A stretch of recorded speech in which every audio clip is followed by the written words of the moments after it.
శ్రీరామ రామ రామేతి రమే రామే మనోరమే సహస్రనామ తత్తుల్యం రామనామ వరాననే శ్రీరామ రామ రామేతి రమే రామే మనోరమే సహస్రనామ తత్తుల్యం.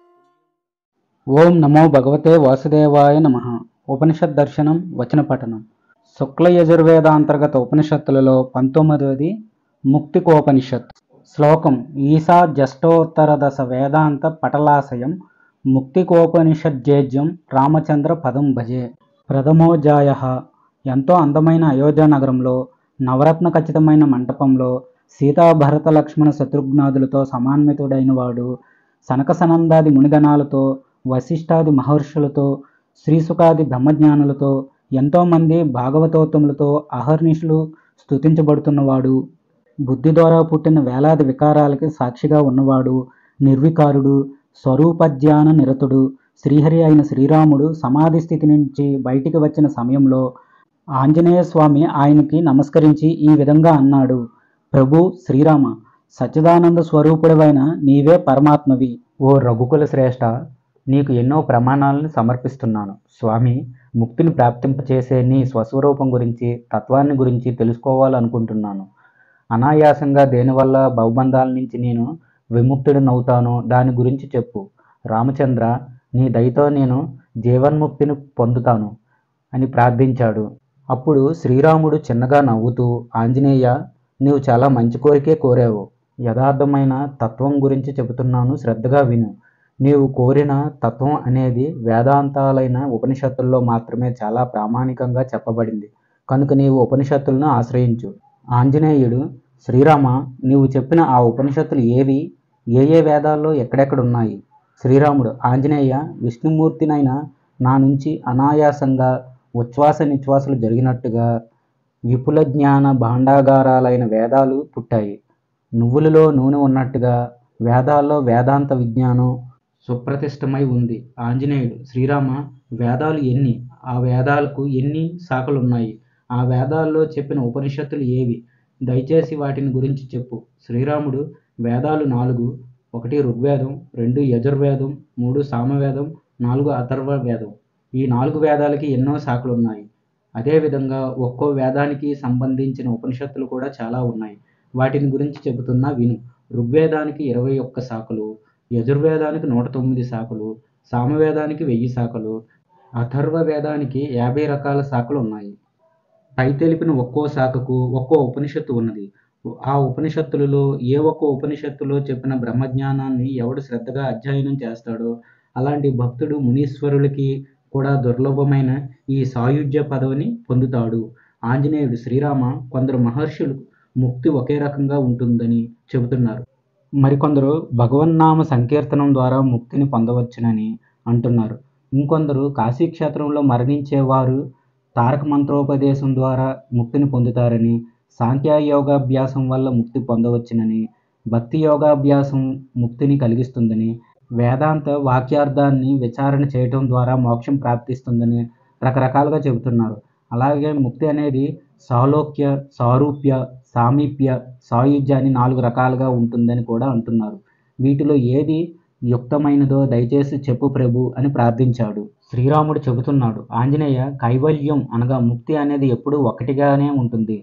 ఇదే పారమార్థిక రూపమైన మోక్షం. దురాచారాలను చేసేవాడు కూడా నా నామాన్ని సంకీర్తనం చేస్తే అలాంటి వాడు నాసాలోక్య ముక్తిని పొందుతాడు. అలాంటి వాడు నా వైకుంఠానికి తప్ప మరే ఇతర లోకాలకి వెళ్ళడు. ఎవడైనా దురాచారుడైనప్పటికీ బ్రహ్మనాళంలో ఉన్నవాడే కాశీక్షేత్రంలో మరణిస్తే అక్కడ శివుడి చేత నా తారక మంత్రాన్ని చెవిలో ఉపదేశం చేయించుకుంటాడు. ఆ పుణ్య ప్రభావంతో అతడు పునరావృత్తి రహితమైన మోక్షాన్ని పొందుతాడు. ఏ జీవి అయినా కాశీక్షేత్రంలో ఎక్కడ మరణించినా ఆ జీవుడు కుడి చెవిలో శంకరుడు తారక మంత్రాన్ని ఉపదేశిస్తాడు. ఈ తారక మంత్ర ప్రభావంతో ఆ జీవి సకల పాపాల నుంచి విముక్తి పొందుతాడు. దీనినే సాలోక్య, సారూప్య మోక్షం అంటారు. సదాచారాలని పాటించే విప్రుడు లేదా సాధకుడు ఎల్లప్పుడూ తన మనసును ఇతర విషయాల వైపు పోనీయకుండా సర్వాత్మకుడినైన నారాయణుడినైన నా మీదే స్థిరంగా ఉంచినట్లయితే ఆ సాధకుడు సామీప్య ముక్తిని పొందుతాడు. ఈ సామీప్య ముక్తినే సాలోక్య, సారూప్య సామీప్య ముక్తి అంటారు. సద్గురువు బోధించిన మార్గంలో అవ్యయమైన నా దివ్య రూపాన్నే ధ్యానిస్తూ జీవించేవాడు అమర కీటక న్యాయంలాగా అతడు నా రూపాన్ని పొందుతాడు. ఇది ఎంతో మంగళకరమైనది, బ్రహ్మానందాన్ని సాధకుడికి కలిగిస్తుంది. ఆంజనేయ, నన్ను ఈ విధంగా ఉపాసించే వారికి ఈ 4 రకాల ముక్తులు లభిస్తాయి. ఆంజనేయుడు: శ్రీరామ, ఎంతో గొప్పదని నీవు చెప్పిన కైవల్యముక్తి ఎలా లభిస్తుంది? శ్రీరాముడు: ఆంజనేయ, మోక్షం కావాలనుకునే వారికి జీవన్ముక్తులు అవటం కోసం ఒక్క మాండూకోపనిషత్ పఠిస్తే చాలు. అది చదివినప్పటికీ వారికి జ్ఞానం లభించకపోతే దశోపనిషత్తుల్ని పఠించాలి. వీటిని పఠించటం వల్ల కొద్ది కాలంలోనే సాధకుడు నా దివ్యధామాన్ని చేరుకుంటాడు. ఈ విధంగా 10 ఉపనిషత్తుల్ని అధ్యయనం చేసినప్పటికీ సాధకుడికి దృఢమైన ఆత్మజ్ఞానం కలగకపోతే మొదటి 32 ఉపనిషత్తుల్ని పఠించాలి. అలా చేస్తే సవ్య బంధాల నుంచి విముక్తి పొందుతాడు.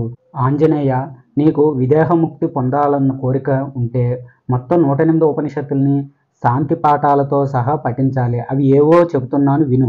1 ఈశావాస్యోపనిషత్తు, 2 కేనోపనిషత్తు, 3 కఠోపనిషత్తు, 4 ప్రశ్నోపనిషత్తు, 5 ముండకోపనిషత్తు, 6 మాండూక్యోపనిషత్తు, 7 తైత్తరీయోపనిషత్తు, 8 ఐతరేయోపనిషత్తు, 9 ఛాందోగ్యోపనిషత్తు, 10 బృహదారణ్యకోపనిషత్తు, 11 బ్రహ్మోపనిషత్తు, 12 కైవల్యోపనిషత్తు, 13 జాబాలోపనిషత్తు, 14 శ్వేతాశ్వతరోపనిషత్తు, 15 అంశోపనిషత్తు, 16 ఆరుణికోపనిషత్తు, 17 గర్భోపనిషత్తు, 18 నారాయణోపనిషత్తు, 19 పరమహంసోపనిషత్తు, 20 అమృత బిందూపనిషత్తు, 21 అమృతనాదోపనిషత్తు, 22 అథర్వ శిరోపనిషత్తు, 23 అథర్వశిఖ, 24 మైత్రాయణి, 25 కాలాగ్ని రుద్ర, 26 బృహజ్జాబాల, 27 నృసింహపూర్వ ఉత్తర తాపిని, 28 కాలాగ్ని రుద్ర, 29 మైత్రేయ, 30 సుబాల, 31 క్షురిక,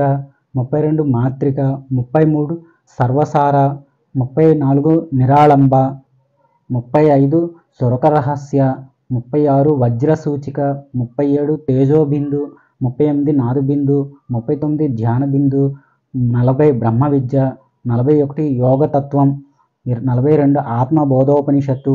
ఇంకా ఇవే కాక 43 నారద పరివ్రాజిక, 44 త్రిశకీ బ్రాహ్మణ, 45 సీతోపనిషత్, 46 యోగ చూడామణి, 47 నిర్వాణ, 48 మండల బ్రాహ్మణ, 49 దక్షిణామూర్తి, 50 శరభ, 51 స్కంద, 52 మహానారాయణ, 53 అద్వయతారక, 54 రామరహస్య, 55 రామతాపిణి, 56 వాసుదేవ, 57 ముద్గల, 58 సాండిల్య, 59 పైంగళ, 60 భిక్షుక, 61 మహోపనిషత్తు, 62 శారీరక, 63 యోగశిఖ, 64 తుర్యాతీత, 65 సన్యాస, 66 పరమహంస, 67 అక్షమాలిక, 68 అవ్యక్త, 69 ఏకాక్షర, 70 అన్నపూర్ణ, 71 సూర్య, 72 అక్షి, 73 ఆధ్యాత్మ, 74 కుండిక, 75 సావిత్రి, 76 ఆత్మ, 77 పాశుపత బ్రహ్మ, 78 పరబ్రహ్మ, 79 అవధూత, 80 త్రిపుర తాపిని, 81 దేవ్యాపనిషత్తు, 82 త్రిపురోపనిషత్తు, 83 కటశ్రుతి, 84 భావోపనిషత్తు, 85 రుద్రహృదయం, 86 యోగకుండలి, 87 భస్మజాల, 88 రుద్రాక్ష జాబాల, 89 గణపతి, 90 దర్శనోపనిషత్, 91 తారసార, 92 మహావాక్య, 93 పంచబ్రహ్మ, 94 ప్రాణాగ్నిహోత్ర, 95 గోపాలతాపిని, 96 కృష్ణోపనిషత్, 97 యాజ్ఞవల్క, 98 వరాహోపనిషత్, 99 శాక్యాయిని, 100 యహగ్రీవ, 101 దత్తాత్రేయ, 102 గారుడ, 103 కలిసంతారణ, 104 జాబాలి, 105 సౌభాగ్యలక్ష్మి, 106 సరస్వతీ రహస్య, 107 బహ్ర్యూచ, 108 ముక్తికోపనిషత్. ఈ 108 ఉపనిషత్తులు భావనాత్రయాన్ని నశింపజేస్తాయి, మానవులకి జ్ఞాన వైరాగ్యాల్ని కలిగిస్తాయి, వాసనాత్రయాన్ని పోగొడతాయి. వీటిని పూర్వోత్తర శాంతి పాఠాలతో సహా పఠించాలి. వేద విద్యావ్రత స్నాతకుడైన గురువు నుంచి ఈ ఉపనిషత్తుల్ని ఉపదేశం పొంది శ్రద్ధగా అధ్యయనం చేసేవారు తమ ప్రారంధం క్షయమయ్యేంత వరకు జీవన్ముక్తులుగానే ఉంటారు. ఆ తర్వాత కాలక్రమంలో వారి ప్రారంధం క్షీణించిపోగా నా సంబంధమైన విదేహముక్తిని పొందుతారు. ఈ విషయంలో ఎలాంటి సందేహం పడక్కర్లేదు. ఎన్నో ఉపనిషత్తులు ఉన్నప్పటికీ వాటన్నిటిలో ఈ 108 ఉపనిషత్తులే సారవంతంగా ఉన్నాయి. వీటిని కనీసం ఒక్కసారి చదివినా సకల పాపాలు నశిస్తాయి. ఆంజనేయ, నీవు నా శిష్యుడు కాబట్టి అతి రహస్యమైన ఈ 108 ఉపనిషత్తుల గురించి చెప్పాను. వీటిని తెలిసి కానీ తెలియక కానీ పఠించినవాడు బంధాల నుండి విముక్తి పొందుతాడు. రాజ్యాన్ని గాని ఎంతో ధనాన్ని గాని ఇచ్చేయవచ్చు గాని ఎంతో గొప్పవైన ఈ 108 ఉపనిషత్తుల్ని నాస్తికులు, కృతజ్ఞులు, దురాచారులు లాంటి వారికి బోధించకూడదు. అలాగే నా మీద భక్తి లేని వారికి, శాస్త్రాల మీద వ్యామోహం ఉన్నవారికి, గురుభక్తి లేని వారికి ఎప్పుడూ ఈ ఉపనిషత్తులను ఉపదేశించకూడదు. ఓ మారుతి, సేనాపరుడైన శిష్యుడు, హితుడు, పుత్రుడు, శీలవంతుడు, కులీనుడు, సద్బుద్ధి కలిగినవాడు, నా భక్తుడు అయిన వాడికి మాత్రమే బాగా పరీక్షించి ఉపదేశించాలి.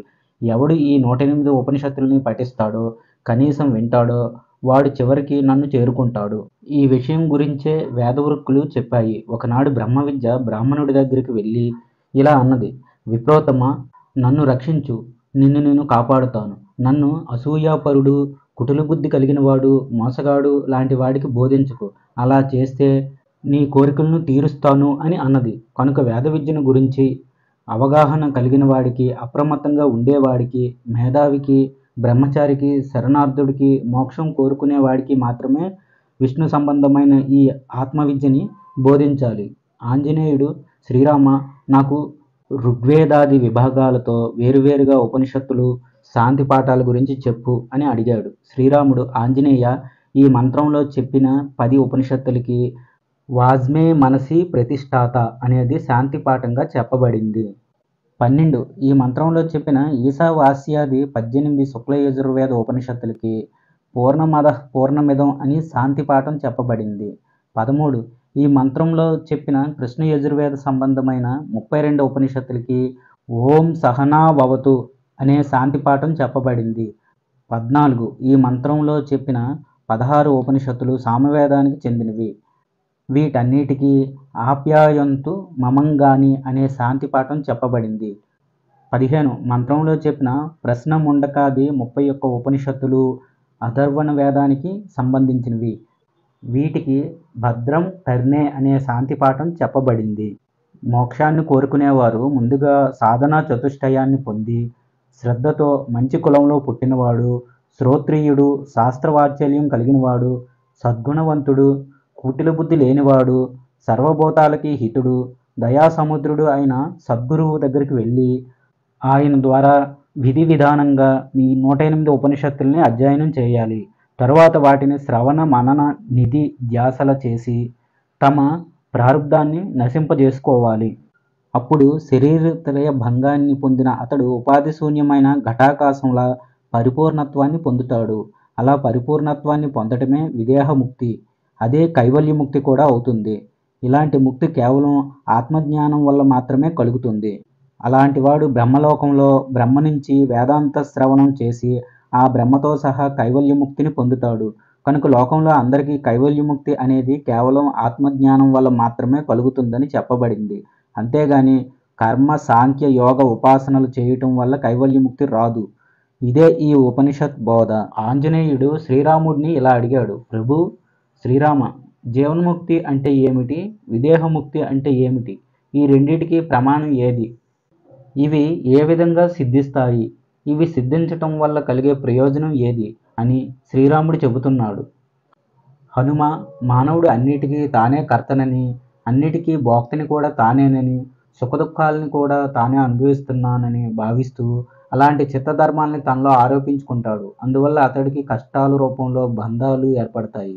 అలాంటి బంధాల నుంచి మానవుడు విముక్తి పొందటాన్నే జీవన్ముక్తి అంటారు. కుండ పగిలిన వెంటనే ఆ కుండలో ఉన్న ఆకాశం మహదాకాశంగా ఉన్నట్టు ప్రారబ్ధం నశించిన వెంటనే మానవుడికి విదేహముక్తి ప్రాప్తిస్తుంది.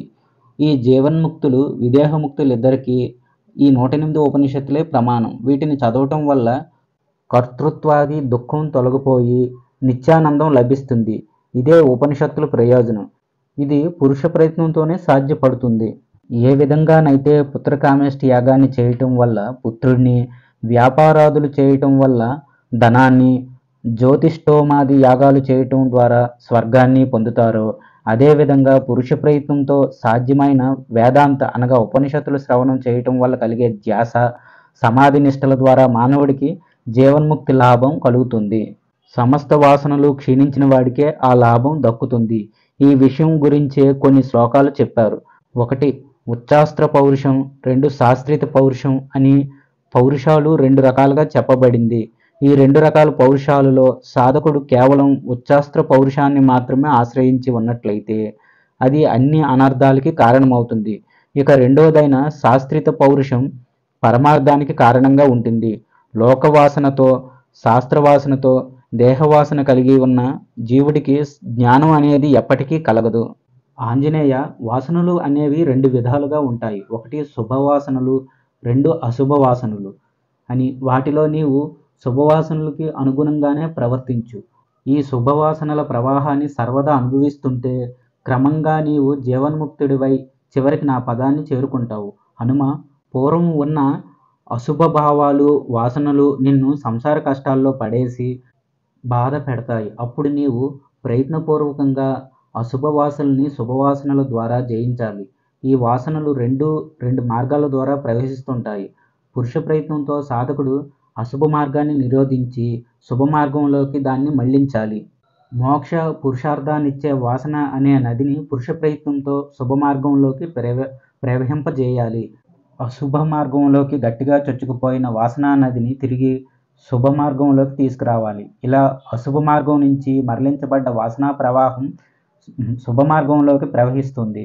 కనుక మనస్సుని వివేకంగా తిప్పాలి. పురుష ప్రయత్నంతో చిత్తాన్ని ఒక పిల్లవాడిలా భావించి దాన్ని తన వశం చేసుకోవాలి. ఈ విధంగా శుభవాసనలతో శుభచరణంలో నిమగ్నమై అశుభమైన వాసనల నుంచి దృష్టిని మరల్చాలి. ఇలా చేసే అభ్యాసాన్నే బ్రహ్మాభ్యాసం అంటారు. దీనివల్లే ఫలసిద్ధి సాధకుడికి ప్రాప్తిస్తుంది. ఓ హనుమ, నీకు శుభవాసన కలిగిందా లేదా అని సందేహం వస్తే ఆ సమయంలో కూడా బ్రహ్మాభ్యాసంలో నిమగ్నమై ఉండు. ఈ బ్రహ్మాభ్యాసం చేయటం వల్ల వాసనలన్నీ శుభ మార్గంలోనే ప్రయాణిస్తాయి. క్రమంగా అశుభ వాసనల దోషం తొలగిపోతుంది. ఆంజనేయ, వాసనల్ని నశింపజేసుకోవటం, తత్వజ్ఞానాన్ని కలిగి ఉండటం, మనోనాశనం అనే 3 రకాల సాధకుల్ని క్రమంగా చిరకాలం అభ్యాసం చేస్తేనే మోక్షప్రాప్తి కలుగుతుందని విజ్ఞులు చెబుతారు. వీటిని అభ్యాసం చేయకుండా ఉంటే 100 సంవత్సరాలు గడిచినా అతడికి మోక్షం లభించదు. ఈ 3 సాధనల్ని సక్రమంగా విధి విధానాలతో అభ్యాసం చేయకపోతే దోషయుక్తమైన మంత్రోచ్చారణ ఎలా ఫలితాన్ని ఇవ్వదో అలాగే ఈ సాధనలు కూడా సాధకుడికి ఎలాంటి ఫలితాన్ని ఇవ్వవు. వీటి అభ్యాసం వల్ల తామర తోడుని తెంపితే అందులో ఉన్న దారం తెగినంత సులభంగా సాధకుడి హృదయం గ్రంథులు కూడా తెగిపోతాయి. 100ల కొద్దీ పూర్వజన్మల నుంచి అభ్యసించిన మిథ్యా సంసారం అనే వాసనలు నిరంతరం అభ్యాసం చేయకపోతే అంత సులభంగా నశించవు. కనుక ఓ హనుమ, వివేకంతో కూడిన పురుష ప్రయత్నంతో భోగాల మీద కోరికల్ని దూరంగా వదిలిపెట్టి వాసనల్ని క్షయం చేసే ఈ 3 సాధనల్ని అనగా వాసనాక్షయం, తత్వజ్ఞానం, మనోనాశనం శ్రద్ధగా ఆచరించు. అశుభమైన వాసనలతో ఉండే మనస్సు బద్ధమైనదని, వాసనారహితమైన మనసుని ముక్తమని చెబుతారు. ఓ కపీశ్వర, నీవు నీ మనసును వెంటనే వాసనారహితంగా చేసుకో. సత్యాన్ని శ్రద్ధగా దర్శించటం వల్లనే వాసన నశిస్తుంది. వాసన నశించటంతో చిత్తం కూడా నూనె లేని దీపంలాగా శమించిపోతుంది. నీవు వాసనలన్నీ వదిలించుకొని చిన్మాత్ర స్వరూపుడివై నాలో సచ్చిదానంద స్వరూపుడిగా ఉండు. మానవుడు సమాధి నిష్టను కలిగి ఉండుగాక, లేకపోతే కర్మల్ని చేస్తూ ఉండుగాక. ఇలా అతడే స్థితిలో ఉన్న హృదయంలో సమస్త వాంఛల్ని పొంది అనగా పరిపూర్ణత్వాన్ని పొందినట్లయితే అలాంటి ఉత్తమాశయుడు ముక్తుడే అవుతాడు. లోకంలో ఎవడి మనసు వాసనాశూన్యంగా ఉన్నదో అలాంటి వ్యక్తి కర్మలను చేసినందువల్ల కానీ చేయకపోవటం వల్ల కానీ సమాధిలో ఉండటం జపం చేస్తుండటం వల్ల కానీ ఎలాంటి ప్రయోజనం లేదు. అతడికి వాసనారహితంగా మౌనంగా ఉండే స్థితి మాత్రమే ఉత్తమమైనది తప్ప మరొకటి కాదు. వాసనారహితమైన ఇంద్రియాలు సంస్కార బలంతో ప్రేరేపించబడి ఆయా విషయాలలో ప్రవర్తిస్తుంటాయి. చక్షురాది ఇంద్రియాలు బాహ్య పదార్థాలను స్వీకరించటానికి వాటి పూర్వవాసనలే కారణాలవుతున్నాయి. ఆ చక్షురాది ఇంద్రియాలు రూపాదుల విషయాలలో ఏ విధంగా ప్రవర్తిస్తున్నాయో అదేవిధంగా జ్ఞాని కూడా తాను ప్రవర్తించే అనగా చేసే కార్యాలలో రాగరహితంగా ప్రవర్తిస్తాడు. హనుమ జ్ఞాని అయినవాడు తన చిత్తంలో పుట్టిన భావాలకు అనుగుణంగా తాను ప్రవర్తిస్తున్నప్పటికీ అతడు హంసలాగా కేవలం మంచిని మాత్రమే గ్రహిస్తుంటాడు. దృఢంగా అభ్యసించిన పదార్థాల భావనల వల్ల ఎంతో చంచలంగా మారిపోతూ మనస్సే జన్మ జర మరణ కారణమవుతోంది. శ్రీరాముడు చెబుతున్నాడు, హనుమ, వాసనల కారణంగానే ప్రాణులకి స్పందన ఏర్పడుతుంది. ఆ ప్రాణస్పందనల వల్లే తిరిగి వాసనలు పుడుతున్నాయి. మళ్ళీ ఆ వాసనలతోనే ప్రాణస్పందన కలుగుతోంది. ఈ విధంగా బీజాంకురాల క్రమవిహారం కలుగుతుంది. చిత్తం అనే వృక్షానికి ఒకటి ప్రాణస్పందన, రెండు వాసనలు అనే బీజాలున్నాయి. వాటిలో ఏ ఒక్క బీజం నశించినా వెంటనే రెండో బీజం కూడా నశిస్తుంది. మానవుడు సంఘరహితంగా వ్యవహరించటం వల్ల, సంసార భావాన్ని వర్ణించటం వల్ల వాసన అనేది పుట్టకుండా ఉంటుంది. ఇలా వాసన పుట్టకుండా ఉంటేనే చిత్తం అచిత్తాన్ని పొందుతుంది. వాసనలు నశిస్తే మనస్సు సంకల్పరహితమవుతుంది. అప్పుడు సాధకుడికి పరమశాంతిప్రదమైన అమనస్క స్థితి ప్రాప్తిస్తుంది. ఇలా మనసును వాసనారహితం కానంత వరకు పరమతత్వం తెలియదు. కనుక గురు శాస్త్ర ప్రమాణం ద్వారా నిశ్చయించబడ్డ కార్యాల్ని మానవుడు ఆచరిస్తుండాలి. అందువల్ల నీవు ముందు చిత్తశుద్ధిని సాధించి పరబ్రహ్మ జ్ఞానంతో ప్రశాంత చిత్తుడివి కా. తరువాత శుభ సంస్కార చిహ్నాలను కూడా వదిలిపెట్టు. చిత్తనాశనం అనేది రెండు రూపాలుగా ఉంటుంది. ఒకటి స్వరూపం, రెండు అరూపం అని. వీటిలో జీవన్ముక్తిని స్వరూపనాశనమని, విదేహముక్తిని అరూపనాశనమని అంటారు. ఆంజనేయ, ఈ మనస్సు నాశనం ఎలా చేసుకోవాలో శ్రద్ధగా విను. ఎప్పుడూ చిత్తనాశం అనే పేరు కలిగిన సమాధి స్థితి నీకు కలుగుతుందో అప్పుడే నీవు మైత్రి లాంటి గుణాలతో పరమశాంతిని పొందుతావు. ఇందులో ఎలాంటి సందేహం లేదు. జీవన్ముక్తుడి మనస్సు తిరిగి ఇక మరో జన్మ లేనిదవుతుంది. ఈ స్వరూప మనోనాశనం అనేది కేవలం జీవన్ముక్తుడికే ప్రాప్తిస్తుంది. అరూప మనోనాశనం అనేది విదేహముక్తితోనే కలుగుతుంది. వేలాది అంకురాలు, వేర్లు, ఫలాలు, చిగుళ్ళు మొదలైన వాటితో కూడుకున్న ఈ సంసారం అనే వృక్షానికి మనస్సే మూలంగా ఉంటుంది. సంకల్పమే మనస్సు. సంకల్పరాహిత్యంతో సంసార వృక్షాన్ని వెంటనే సృష్టింపచేయి. ఎవడైనా తన మనసును నిగ్రహించుకోవాలంటే అందుకో ఉపాయం ఉంటుంది. మనసు వాసనాశూన్యమైన ఆత్మలో లీనమైపోవటమే మనోనాశనం. అలాంటి మనోనాశనం నిజానికి మహోదయమే అవుతుంది. జ్ఞానం పొందినవాడికి మనస్సు నశిస్తుంది. అదే మనస్సు అజ్ఞానిని సంకెళ్లతో బంధిస్తుంది. అంతరాత్మని దృఢంగా అభ్యాసం చేస్తే మనస్సు జయింపబడుతుంది. ఇలా మనోజయం కలిగినంత వరకు రాత్రిపూట భూతాలు బాధించినట్టుగా హృదయంలో వాసనలనేవి బాగా విజృంభించి మానవుడిని బాధిస్తుంటాయి. చిత్తాన్ని, అహంకారాన్ని నశింపజేసినవాడు, ఇంద్రియాలనే శత్రువుల్ని జయించినవాడు అయిన జ్ఞానికి హేమంత ఋతువులో తామర తోడలు నశించినట్లుగా భోగవాసనలన్నీ నశిస్తాయి. చేతిని చేతిలో కలిపి, దంతాలను దంతాలతో కొరికి, అవయవాలను అవయవాలతో పీడించి ముందుగా ఎవడికి వాడు తన మనస్సును జయించాలి. చక్కగా కూర్చొని నిరంతరం ఒకే చింతనతో ప్రయత్నించాలి. అంకుశం లేకపోతే ఏనుగుని జయించలేనట్టుగా ఉత్తమమైన ఆలోచన లేకపోతే మనస్సును జయించటం చాలా కష్టం. ఆధ్యాత్మ విద్యా ప్రాప్తి, సజ్జన సాంగత్యం, వాసనల్ని త్యాగం చేయటం, ప్రాణాయామం అనేవి చిత్తాన్ని జయించటానికి ఉపయోగపడే సాధనాలు. ఇప్పుడు చెప్పిన ఉపాయాలన్నిటినీ వదిలిపెట్టి ఎవరు హఠయోగాభ్యాసంతో చిత్తాన్ని జయించాలని కోరుకుంటారో అలాంటి వారు చీకట్లో తిరగటానికి దీపాన్ని వదిలిపెట్టి కాటుకు సహాయం తీసుకున్నవారు అవుతారు. కేవలం మూర్ఖులైన వారు మాత్రమే హఠయోగం ద్వారా మనస్సును జయించాలని ప్రయత్నిస్తుంటారు. వారు ఎలాంటి వారంటే పెద్ద మత్తగజాన్ని తామర కాడలతో బంధించే ప్రయత్నం చేసినట్టు. వివిధ రకాల వృత్తులనే లతల్ని ధరించిన చిత్తమనే వృక్షానికి ఒకటి ప్రాణ సంచలనం, రెండు దృఢభావన అనే రెండు బీజాలుంటాయి. చిత్కాంతి అనేది సర్వగతంగా ఉంటుంది. అది ప్రాణస్పందనతోనే చెలించబడుతుంది. చిత్తానికి ఏకాగ్రత కలిగిన వెంటనే సాధకుడిలో ఆత్మజ్ఞానం ప్రకాశిస్తుంది. ఓ హనుమ, నీవు వికారాలన్నీ తొలగించుకొని ఇది కాదు ఇది కాదు అనే పద్ధతి ద్వారా దృశ్యభావాలన్నీ పోగొట్టుకుని మిగిలిన చిన్మాత్ర చిదానందాత్మను గురించి మాత్రమే చింతన చెయ్యి. శరీరంలో అపానవాయువు లయించినప్పుడు హృదయంలో ప్రాణవాయువు చలించకుండా ఉంటుంది. ఈ స్థితినే కుంభకమని యోగులు చెబుతారు. అదే ప్రాణవాయువు బాహ్యంలో నిలిచిపోతే అపానవాయువు బయటికి పోలేదు. అప్పుడు పూర్ణమైన సమాన అవస్థ ఏర్పడుతుంది. దీనినే బాహ్య కుంభకం అంటారు. అహంకార భావం నశించిపోయిన తరువాత ధ్యానాభ్యాసం వల్ల బ్రహ్మాకార మనోవృత్తి జన్మిస్తుంది. దాన్నే సంప్రజ్ఞాత సమాధి అంటారు. కాగా ఇక చిత్తవృత్తులన్నీ నశించి ప్రశాంతమైన దశలో పరమానంద జ్ఞాన దీపికంగా యోగులకి ఎంతో ప్రియమైనదిగా ఉన్న సమాధిని అసంప్రజ్ఞాత సమాధి అని తెలుసుకోవాలి.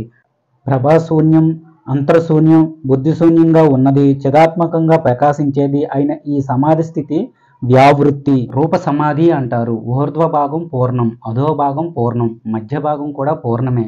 శివాత్మకంగా ఉండే ఈ సమాధి స్థితిని పారమార్థిక సమాధి అని వ్యవహరిస్తారు. దృఢమైన భావనతో పూర్వపర విచారణ ఏదీ చేయకుండా ఆయా పదార్థాలను గ్రహించటాన్నే వాసన అంటారు.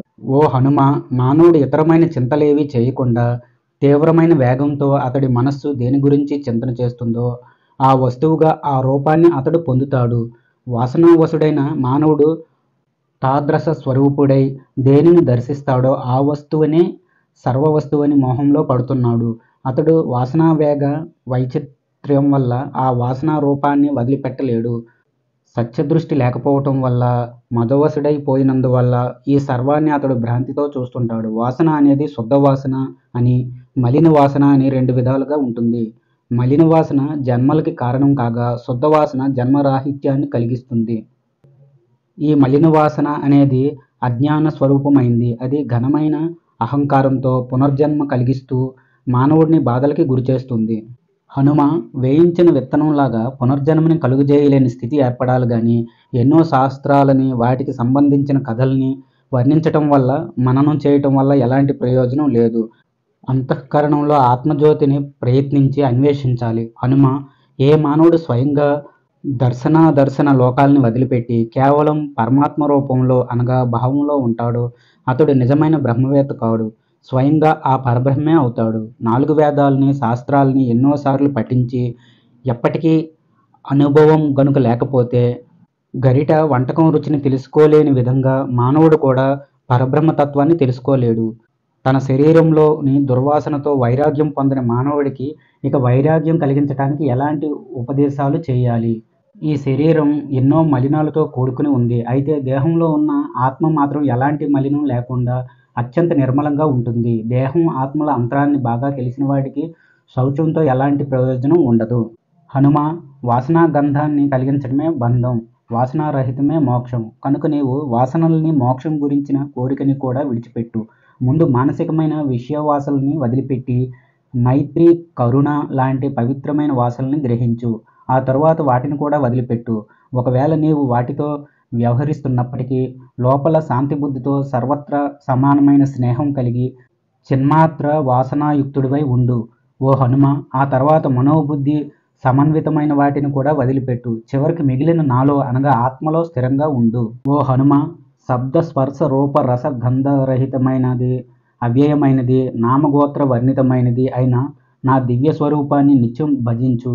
దృక్ స్వరూపమైనది, ఆకాశ సదృశ్యమైనది, పరంగా ఉండేది, ఎప్పుడు ప్రకాశిస్తూ ఉండేది, జన్మరహితమైనది, ఏకమైనది, నాశనమనేదే లేనిది, శరీరం లేనిది, సర్వత్రా వ్యాపించినది అయిన ఆ పరబ్రహ్మమే నేనని తెలుసుకో.